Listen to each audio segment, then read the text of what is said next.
On December 25, 2020, a 63-year-old man named Anthony Quinn Warner drove his RV to Nashville, Tennessee's 2nd Avenue and woke up nearby residents with the sound of a robotic digital female voice coming from his RV, warning everyone around the vehicle to evacuate the area. This area must be evacuated now.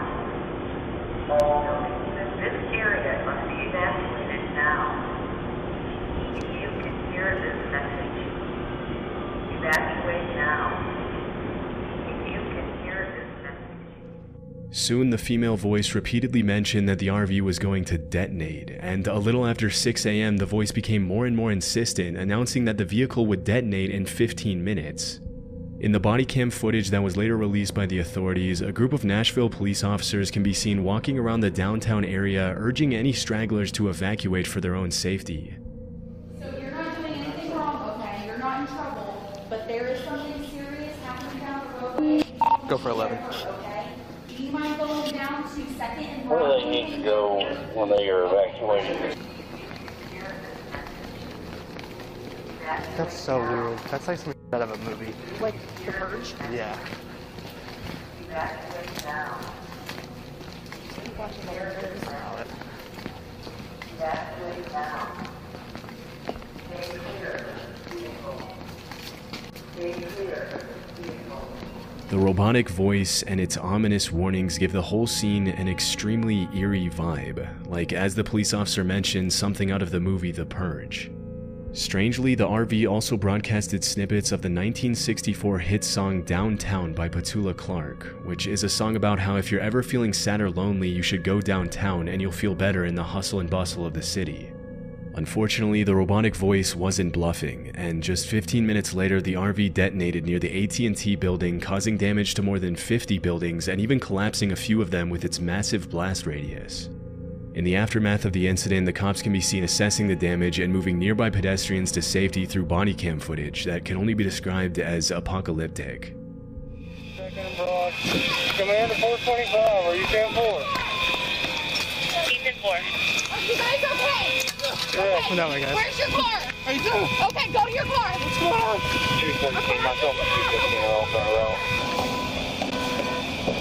Command, make sure all units are direct. There may be ammo in that vehicle. We don't need anybody coming up the 2nd Avenue exposed. You okay? Yeah, I'm good, man. I appreciate it. Even though the explosive inside the RV was extremely powerful, the cops managed to evacuate most of the nearby residents, and thankfully nobody outside the RV lost their lives. Although 3 people were injured and had to be hospitalized after the vehicle incident, the only person who lost his life was Anthony Warner himself, who was still inside the vehicle at the time of the detonation. After the incident, the authorities started digging deep into Anthony's past to figure out what could have caused him to do something so insane, and what they found was pretty disturbing.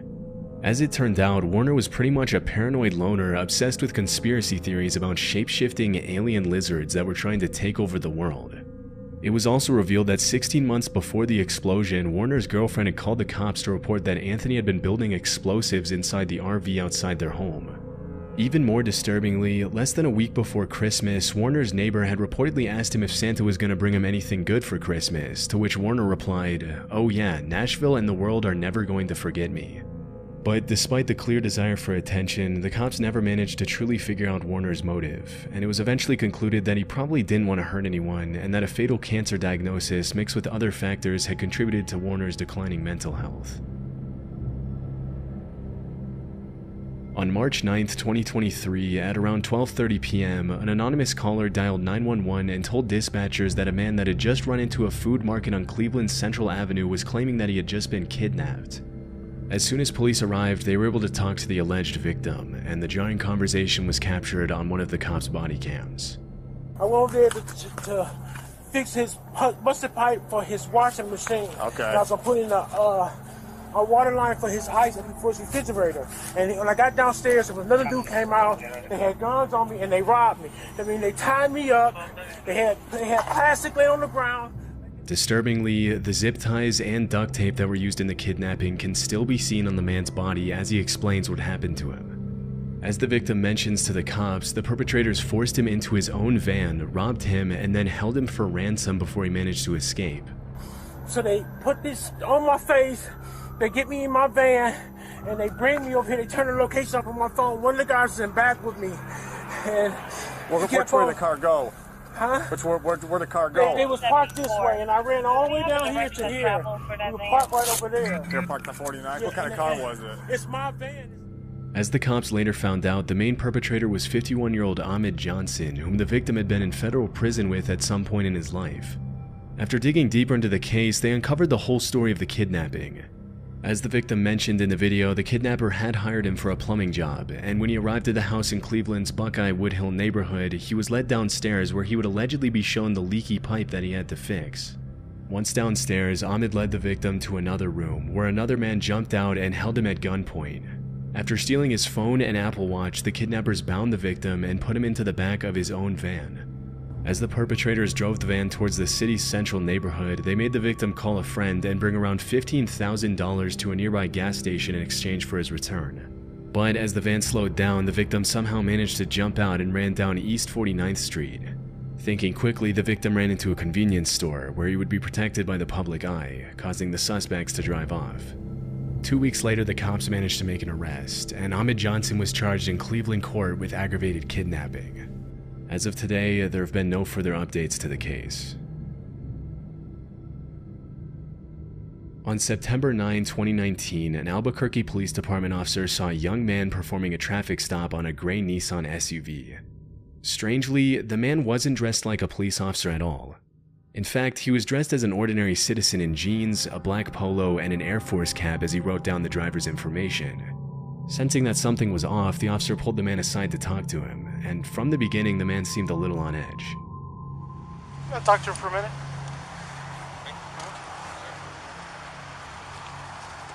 I do. What's going on? Let's talk back here real quick. Who do you work for? Early Insurance Office.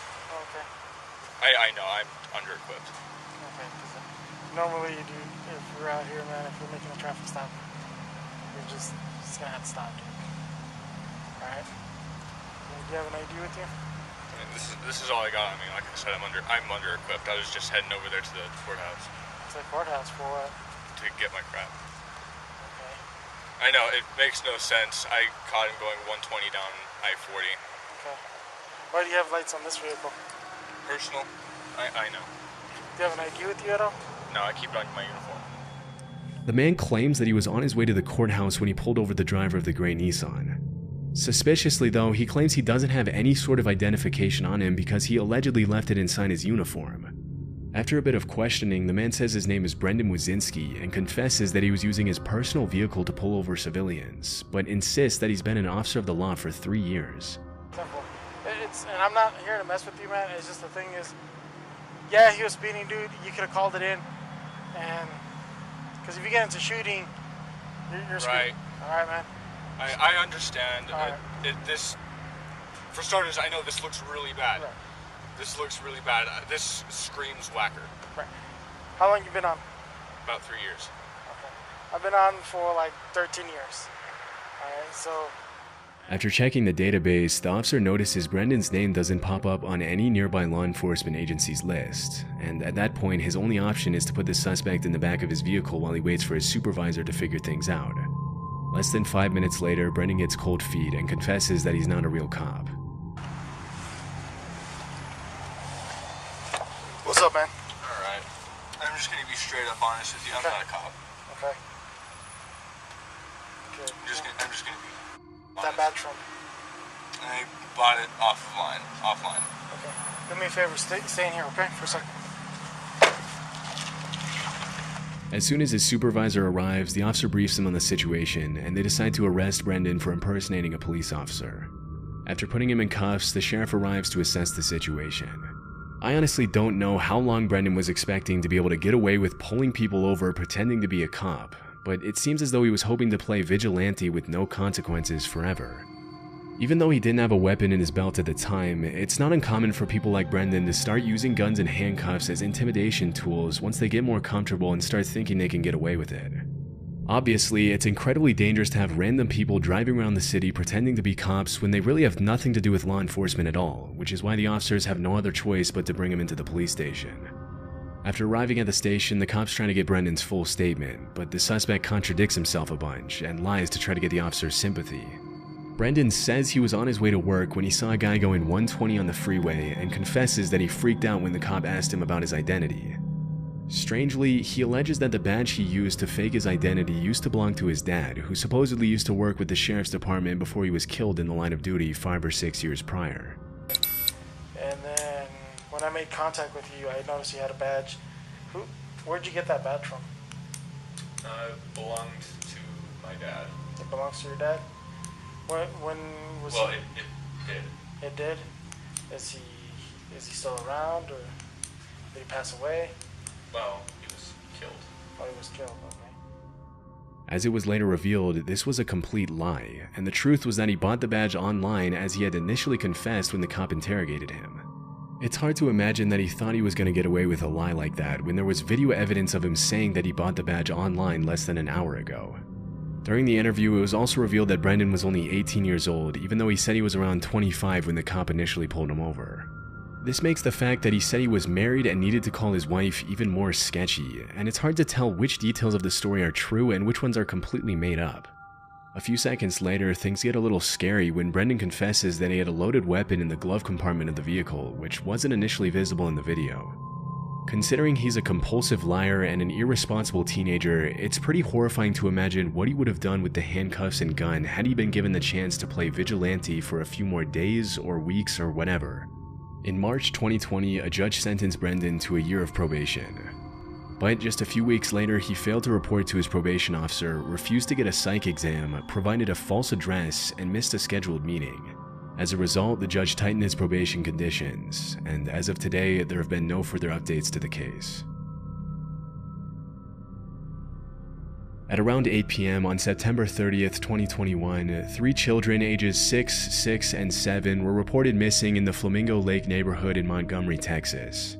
According to the parents, the kids had gone missing after they went into the Sam Houston forest and wandered off the main trail to go play in a creek. After the disappearance was announced to the public, the authorities launched a massive search that included helicopters, dogs, drones, off-road vehicles, and hundreds of police officers from multiple law enforcement agencies. The next morning, an anonymous Good Samaritan who was very familiar with the layout of the woods decided to take matters into his own hands and went into the national forest by himself to find the kids. At around 9 a.m. on September 31st, the man found the kids and called 911 to bring the children to safety, and the whole rescue was captured on Sergeant Jason Smith's body cam. Come on, can y'all come to me? Come to me. Yeah, come to me. There's an opening right here. Come on, kids, come to me. They wouldn't let me in over here last night, so I just took off around the back. I've been looking all night long. Yes, sir, I have all Jesus 3 is children. Good, ain't he? Ain't Jesus good? He's good. Kids, I'm the police. Are y'all ready to get out of the woods? Come on, buddy. Let's get out of here.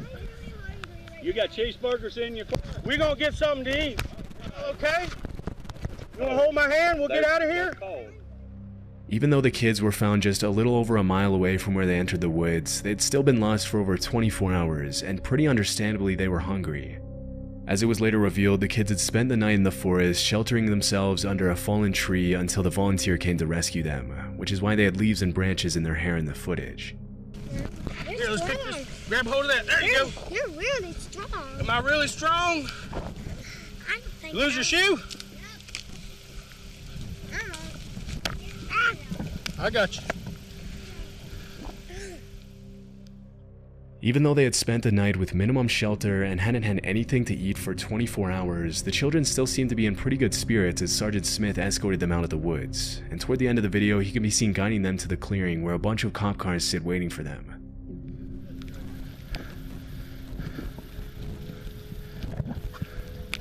Thank you, fellas. Y'all got it? Come on, kids. Let's come out to the road.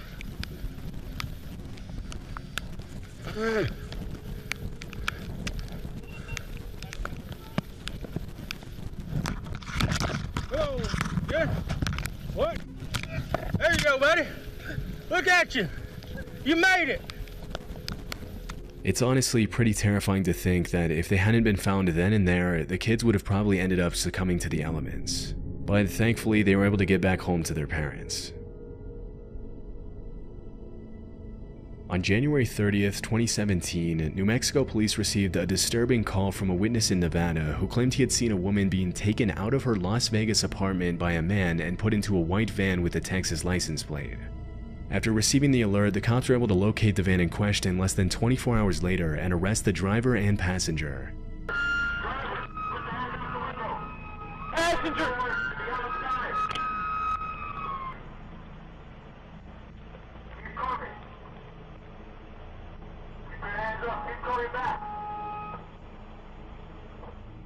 Once the suspects are out of the vehicle, the cops approach the white van, and that's when they find something incredibly disturbing. Put a camera on this thing. Got a camera. Do you need a... Oh my God, thank you. Okay. Is that it? Rolling? Okay, it's rolling. Okay, Okay, we're gonna get you out of here, okay? I got pictures of her and I got pictures of the chains. In the back of the vehicle, the cops find a woman named Jane who is chained to the floorboards of the van by the suspects, and as soon as the officers set her free, she gives them her disturbing testimony. According to the victim, the man who was driving the getaway van was her ex-boyfriend Jack, who broke into her apartment and took her. Even though she fought hard to escape, Jack was trained in mixed martial arts and was a lot heavier than her, and it didn't take him long to take her out of her home. Jane assumed it was her neighbors who saw the altercation and called the police, and it was thanks to that 911 call that the cops were able to rescue her. Once inside the police car, Jack doesn't seem all too distressed that he's about to be put away for a long time, and he can even be seen interacting pretty calmly with the officer driving the vehicle, asking him if he has a favorite hymn and singing the words to Amazing Grace as he's taken to jail. You got a favorite hymn? What's that? You got a favorite hymn? No, I don't. Why not? I don't know. I've never been into them. What about you? What about Amazing Grace? You like that one? I'll take it.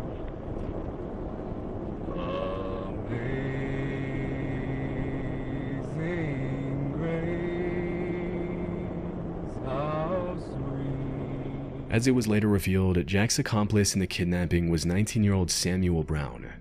In the other cop car, Samuel asked the police officer to have a conversation with him, claiming that he's scared of everything that's happening. Okay to talk? Is it okay to talk? Yeah. Anything. I'm just kind of scared, and Okay. What are the police gonna ask me? During the investigation, the police found that Jack and Samuel had planned to take Jane into a cave in New Mexico that Jack had dug into the side of a hill, where they would later brainwash her into marrying one of them, according to the police report. After the horrifying incident, Jack was sentenced to life in prison, and Samuel to a little over 5 years in prison. It's pretty disturbing to imagine where Jane would be if that 911 call hadn't been placed and the cops hadn't intervened. On April 8 of 2021, police officers from the city of Whitehall, Ohio, about 6 miles away from Columbus, received a report that a man was allegedly impersonating a police officer at a traffic stop. Upon arriving at the scene, they found a 26-year-old man named Casey Donovan Williams asleep in what appeared to be a Whitehall police cruiser. When he woke up, he told the cops that he was an off-duty cop working a special duty detail. At first, the officers bought his story, but when they were told there was no special duty assigned at that time, they returned to get the real story. And the exchange was captured on the cops' body cam.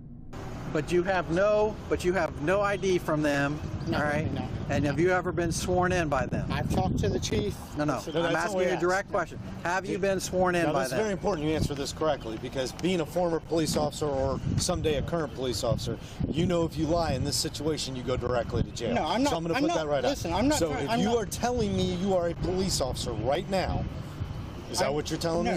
So you are not a commissioned police officer. I have spoke with the chief. That's not what I'm asking you. Okay. I'm asking you one question. Are you a commissioned police officer through the state of Ohio? I have an OPUDA certificate. That's not what I'm asking. That's not what I'm asking you. I'm explaining to you. No, you're not. You're not answering the question. You're avoiding the question. It's very simple. Are you a sworn police officer anywhere in the state of Ohio in any department? Not currently. Okay. As soon as the cops start applying a bit of pressure, Casey confesses that he's not an actual commissioned police officer, and when the cops mention to him that he risks going to jail if he lies, he decides to call one of the officers who supposedly gave him the job to try to save himself from the consequences. Okay. 1 second. Would you be willing to speak to the supervisor from the company? From Watchman. From Watchman? Yes. Is he an actual police officer? You are an actual police officer, correct? Okay. Okay. Yes, he is. Where are you commissioned at? It doesn't matter. He's not here doing anything. Yeah. I don't care if he's the superintendent of the State Highway Patrol. That's irrelevant to the situation. Even though he seems to have a pretty intricate series of excuses to justify his actions, the cops sense there's more to the story than Casey's letting on. After mentioning to the cops that he was just trying to make a little extra money by allegedly working for the Glenwood Police Department, he realizes his chances of getting out of an arrest are pretty slim, and that's when he resorts to asking the cops for mercy. That's all I was trying to do. Please do not. I'm asking you for courtesy, man to man. Please do not ruin my career. Please, please, please. I think you did that kind of on your. Throughout the exchange, it seems as if Casey either doesn't realize the severity of what he's doing, or he really thinks the cops are going to let him get away with showing a fake badge and even carrying a weapon while pretending to be an officer of the law. Still, things were about to get a whole lot worse for Casey, because after he was put in the real police officer's cruiser, the cops searched his vehicle and found a loaded AR-15 rifle, a tactical vest, a loaded handgun with 15 rounds of ammo, a taser, 2 pairs of handcuffs, and pepper spray. It's pretty disturbing to think of what could have happened if the cops hadn't arrested Casey then and there, because even though he didn't seem to have any bad intentions at first glance, Casey could have used the badge, vehicle, and weapons for some pretty nefarious purposes if he wanted to by simply convincing people he was a real police officer. From kidnapping to extortion and everything in between, a fake cop can be extremely dangerous. As it was later revealed, this wasn't the first time the suspect had gotten in trouble for trying to pull similar stunts. Although at one point he had been a corrections deputy at the Pickaway County Jail, he was forced to resign after trying to enforce his authority as an undercover cop at a fair when he hadn't been instructed to do so. After the incident in Whitehall, Casey was charged with impersonating a police officer, a 3rd-degree felony, and improper handling of a gun in a motor vehicle, a 4th-degree felony.